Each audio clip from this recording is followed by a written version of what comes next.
పండగలా దిగి వచ్చావు, ప్రాణాలకు వెలుగిచ్చావు, రక్తాన్ని ఎరుపెక్కించావు.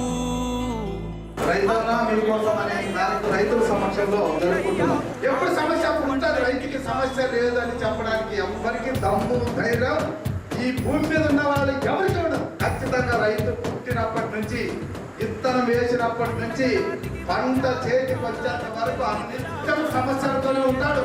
ఏ సమస్య ఎప్పుడు వస్తుందో తెలియనటువంటి పరిస్థితుల్లో పూర్తిగా రైతాంగానికి ఎప్పుడు ఏ సమస్య వచ్చినా ఆదుకోవడానికి చంద్రబాబు నాయుడు గారు, పవన్ కళ్యాణ్ గారు సిద్ధంగా ఉన్నారన్న మాట కూడా వాస్తవం. టమోటా ధర పడిపోతే టమోటా ధరకు మద్దతు ఇచ్చాం. పొగాకులు ఎవరు కొనుగోలు చేయమని చెప్తే పొగాకులు కొనుగోలు చేశాం. ఇప్పుడు పత్తిని కూడా కొనుగోలు చేయబోతున్నాం.